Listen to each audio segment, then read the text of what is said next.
Il y a tout juste 100 ans, la plus grande guerre de tous les temps s'est abattue sur le monde.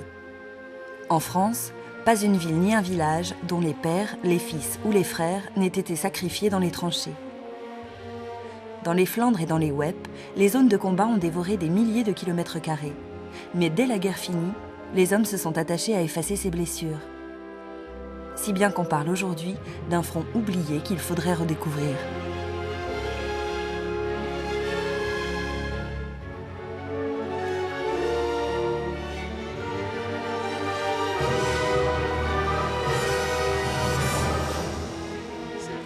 C'est ce que nous propose Piet au Flandersfield Museum de Ypres. Yann et Édouard sur le mont Kemmel.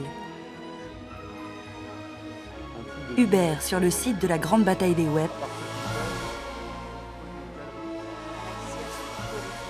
Ou encore Claire et Thomas dans le musée et la très récente nécropole de Fromelles, dont les fouilles archéologiques viennent de s'achever.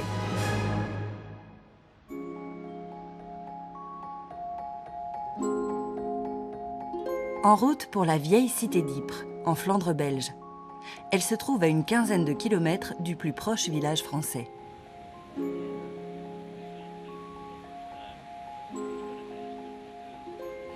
Ypres était, au Moyen-Âge, une des trois grandes villes flamandes, avec Bruges et Gand. En fait, c'était la première des grandes villes qui avait quand même eu énormément de succès à cause de leur textile. Mais juste avant la guerre de 14, la ville avait perdu sa grandeur de l'époque. C'était peut-être, on peut dire que c'était une ville endormie, provinciale, avec un centre militaire, mais bon, c'était plus comme avant.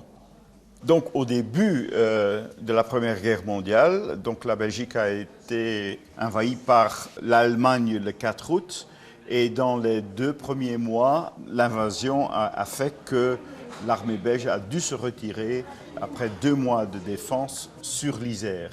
Cette fameuse course à la mer a fait qu'à un moment donné, le tout dernier trou dans la ligne de front sur le front de l'Ouest se trouve exactement dans les alentours de la ville d'Ypres. Et ensemble, donc, les armées alliées ont pris la défense donc, pour vraiment fermer ce dernier trou dans la ligne. Et cela a fait qu'au mois de novembre, les Allemands ont dû se contenter de prendre des positions autour de la ville, à 5-6 km du centre-ville, et qu'ils ont commencé à bombarder la ville avec des obus incendiaires et qu'on a mis feu à notamment la cathédrale, les allodras et tout le centre. Le 29 avril au matin, vers 5 heures, formidable déclenchement d'artillerie allemande. Première ligne, ligne de réserve, route, crête, carrefour, tout est bombardé à la fois. Je compte en moins d'une demi-heure, 6 blessés à m'accompagner. Les habitants de la ville sont restés pendant la première bataille d'Ypres, mais lors de la deuxième bataille d'Ypres, à partir du 22 avril 1915, ils ont été évacués parce que la deuxième bataille d'Ypres commence avec la première attaque au gaz asphyxiant. Donc les nuages avec les gaz de chlore ne s'arrêtent pas au front, donc ils ont continué, ils ont touché la population civile qui est encore dans la ville. Et donc après cela, on a pris la décision d'évacuer la ville complètement. La plus grande partie de ces habitants se sont installés en France, dans le nord de la France ou plus loin. Les bombardements vont continuer pendant toute la guerre. À chaque nouvelle offensive, on aura de nouveaux bombardements qui font qu'à la fin de la guerre, il reste très très peu de la ville.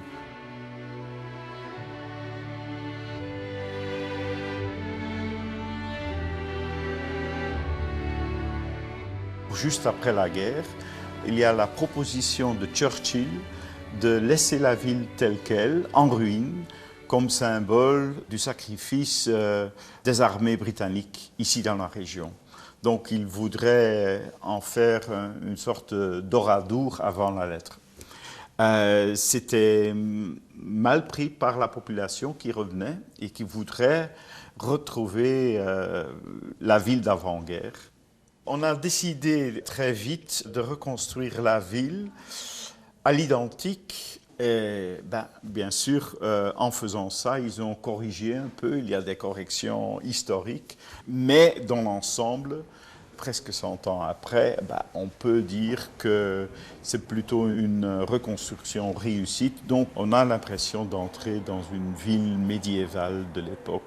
Mais bon, si vous voulez, c'est aussi un mensonge contre l'histoire, bien sûr. Mais ce n'est pas la première fois que Ypres devait reconstruire ses murailles. En 1677, le roi Soleil Louis XIV s'emparait de la ville. Dès lors, Vauban, qui avait participé au siège et ouvert la brèche dans les fortifications, modifiait profondément les ouvrages d'enceinte. Ypres est depuis redevenu belge, mais les remparts du célèbre architecte militaire sont toujours là. Et ils abritent aujourd'hui un bien curieux souvenir de la Grande Guerre.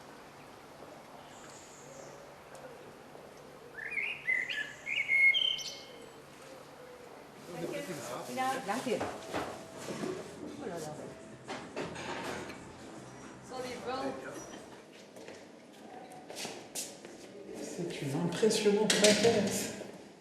Ah oui, c'est... Quand Ypres était bombardé, là vous voyez tous les halles, Ah oui, la halle Audra qui se situe là. Oui. Ici, vous êtes en fait en dessous des remparts. Donc c'est comment je vais dire, un souterrain en fait. Et pendant la première guerre, c'était les soldats anglais qui étaient ici installés. Et là, pendant la deuxième guerre, c'était pour les gens d'Ypres pour se réfugier ici. Et la porte de Menin donc, est juste à côté. Oui. Donc tous les gens que vous avez ici ce soir, à 20h, ils seront à la porte de Menin. Oui, probablement. Pour le last post. Oui. Sous le mémorial de la porte de Menin sont gravés les noms de 54 332 soldats du Commonwealth qui défendirent inlassablement Ypres.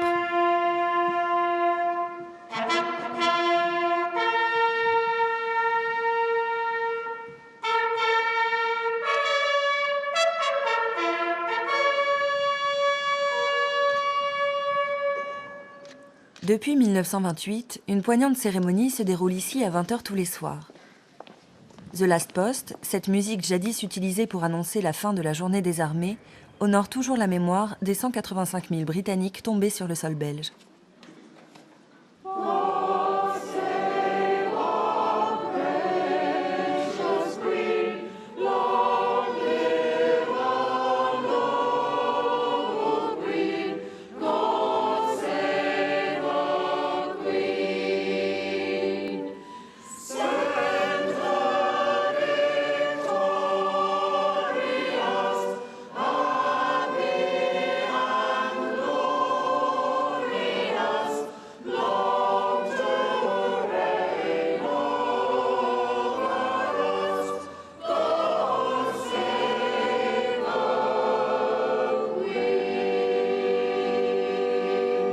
Cap au sud-ouest, direction le mont Kemmel.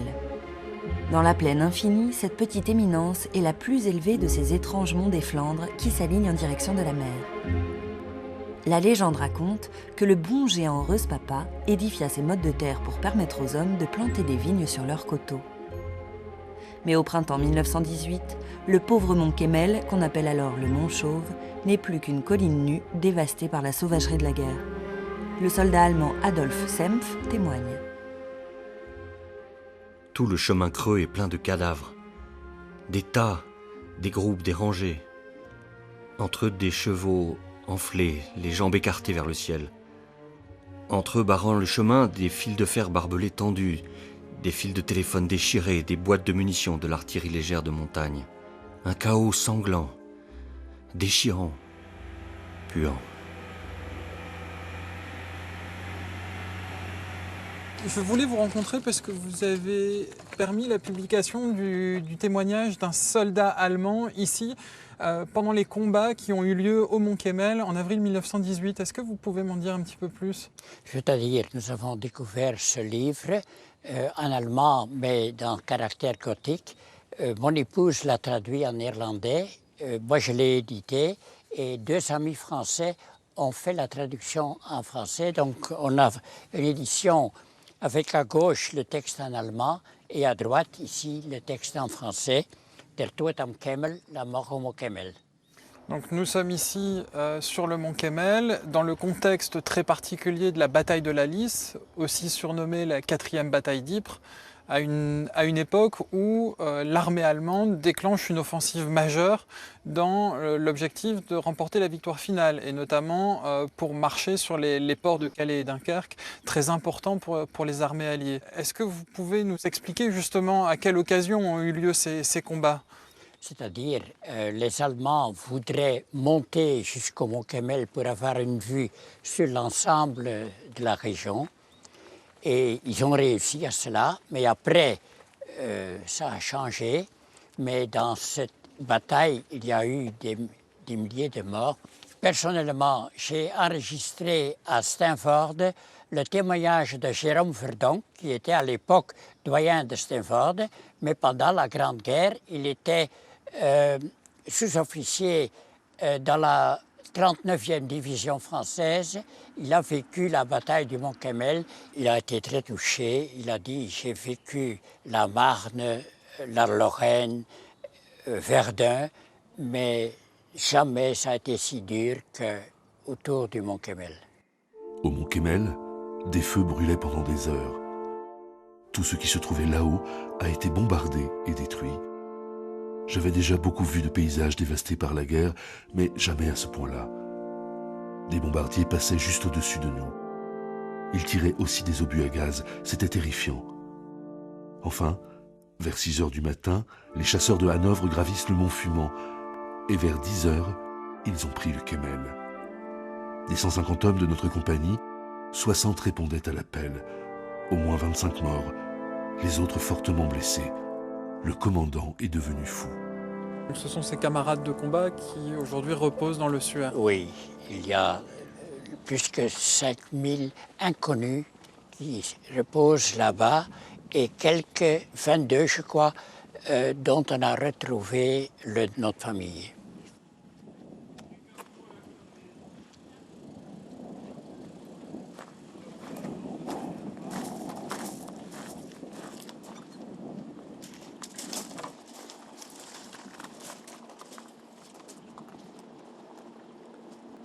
Dans la violence du combat, je n'avais pour ainsi dire pas peur, pas le temps d'y réfléchir ni de trop regarder. Mais quand on s'en sort vivant, à ce moment-là, on commence à trembler, rien qu'en y pensant. Jérôme Verdonck.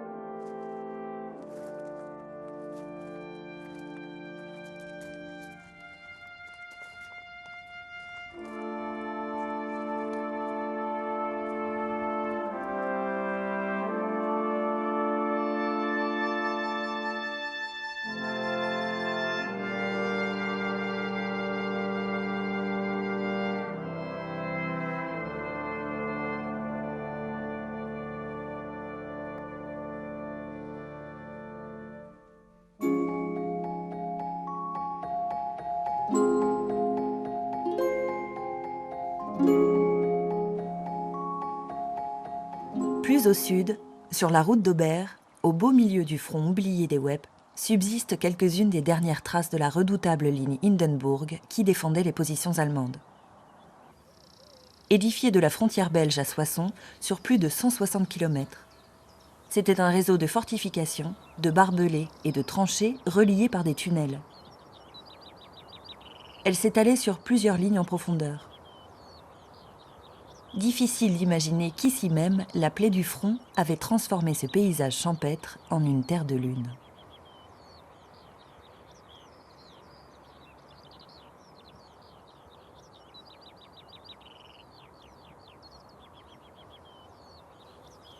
Aujourd'hui, les tranchées, les cratères des bombes et le chaos du No Man's Land ont depuis longtemps été soigneusement effacées pour que la vie reprenne toute sa place. Pourtant, la mémoire de ces tragédies est demeurée intacte.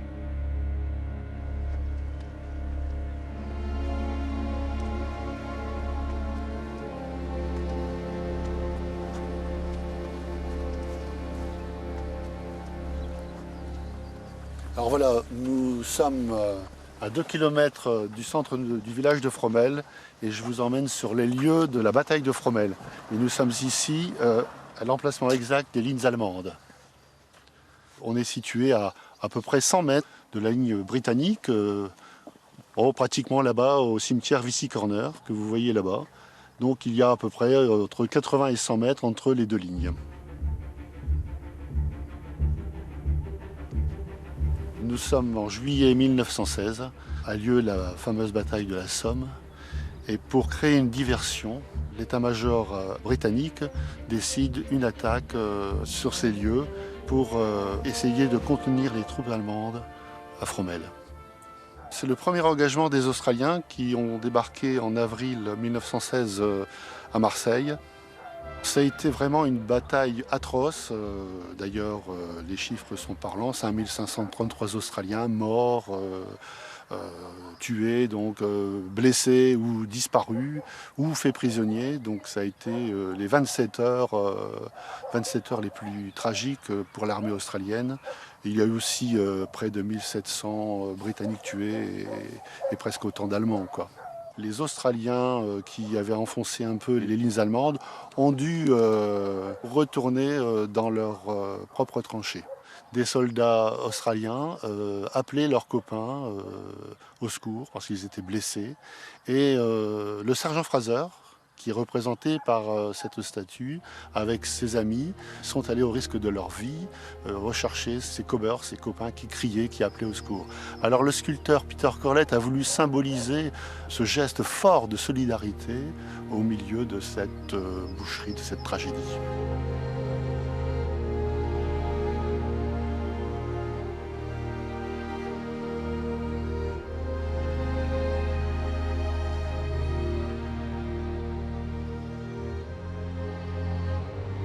Rendez-vous au centre du village où un musée est consacré à la bataille.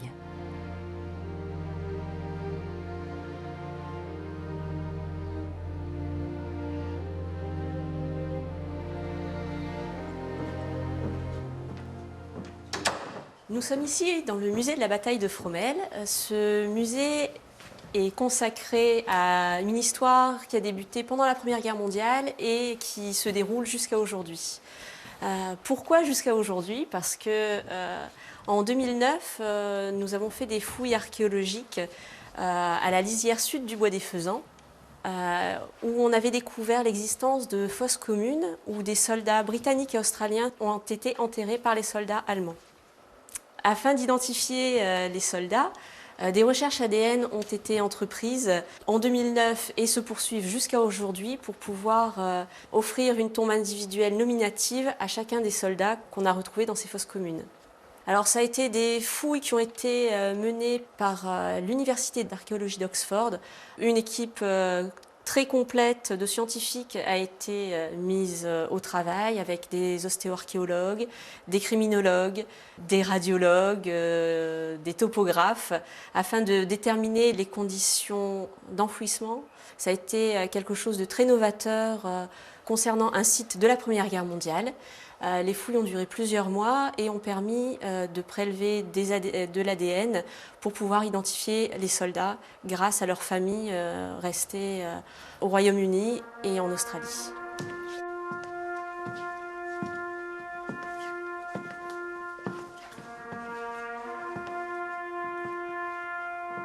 Aujourd'hui, l'identification des soldats permet aux familles de faire un deuil.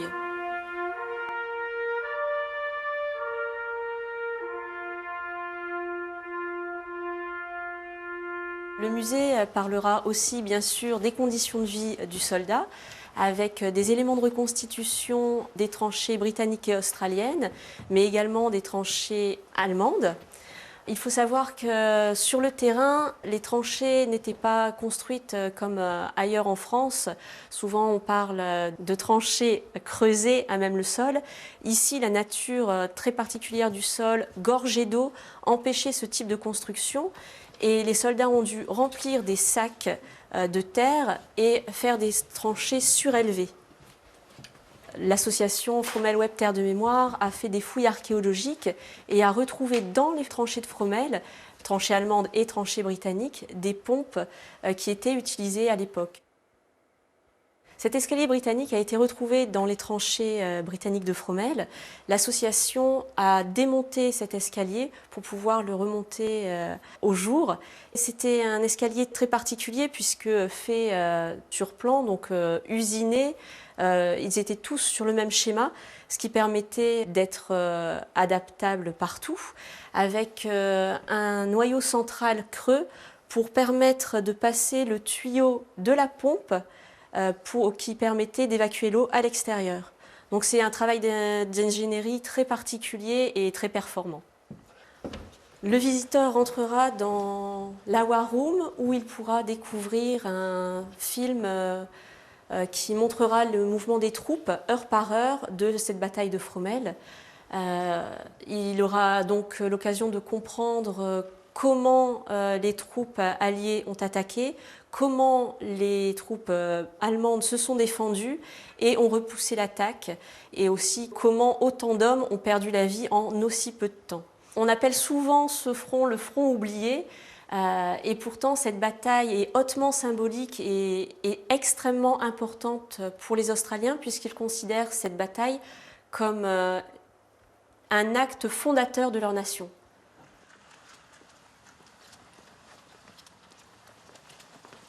Cette nécropole elle est particulière parce qu'elle a été bâtie 60 ans après toutes les autres. Jusque dans les années 1960, la commission des tombes de guerre du Commonwealth avait eu à bâtir des nécropoles de ce type pour les corps des soldats qui étaient découverts sur le continent. Et puis, en fait, la découverte récente des 5 fosses communes du bois du Faisan a amené cette commission à penser à bâtir un nouveau cimetière pour accueillir les 250 corps qui avaient été découverts. Le parti pris de la commission des tombes de guerre du Commonwealth, c'est que dans la mort, chaque soldat est identique et chaque soldat a droit aux mêmes honneurs militaires, quel que soit son rang, quel que soit son grade et quelle que soit sa religion. Et donc chaque tombe est une tombe de même taille, blanche, qui est disposée de manière symétrique aux autres, de façon à ce qu'on voit en fait l'unité des corps combattants qui se sont sacrifiés pour leur pays au moment de la Grande Guerre. Pour bâtir ce type de nécropole, il a fallu travailler de la même manière que l'on travaillait il y a 60 ans. Il a fallu ressusciter une série de pratiques artisanales comme le taillage de pierre, la ferronnerie, comme la forge, pour pouvoir faire un cimetière qui ressemble à tous les autres, bien qu'il ait été conçu en 2010. Le but du musée et de sa présence à proximité du cimetière, c'est d'être le gardien des histoires qui se rapportent aux soldats qui sont tombés et qui reposent ici. Les corps qui ont été découverts n'ont pas été découverts seuls. Autour des 250 corps, il y avait plus de 6000 artefacts qui ont été retrouvés et mis au jour. Et parmi eux, un ticket qui est très émouvant et qui raconte beaucoup de choses. Un ticket qui allait de Fremantle à Perth. Et la personne qui avait ce ticket avait un ticket aller-retour. Si bien qu'on voyait clairement l'intention de ce soldat qui a été découvert donc, dans les fosses communes de revenir et d'utiliser son ticket de retour. Ces histoires que les descendants des soldats se transmettent, j'avais rencontré un Australien récemment qui les comparait aux histoires que les aborigènes d'Australie pouvaient se transmettre, ce qu'on appelle les histoires du temps du rêve, qui sont des histoires qui sont transmises oralement de génération en génération, qui deviennent presque des légendes et qui doivent être transmises parce qu'il ne s'agit pas de l'histoire avec un grand H, mais d'histoires particulières qui sont finalement un pendant tout aussi important de la Première Guerre mondiale et qu'il est important de pouvoir transmettre également. Et toutes ces histoires, on peut les découvrir en venant au musée de la bataille de Fromelles.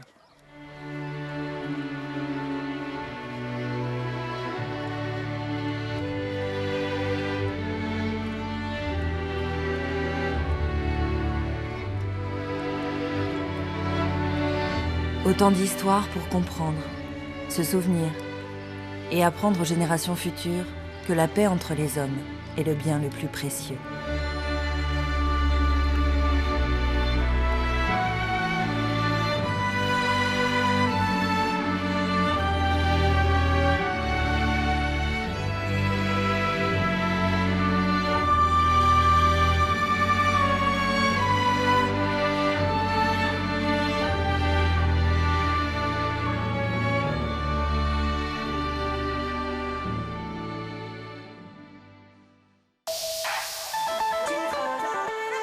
Sur France 3, les explorateurs de vos régions arpentent tous les territoires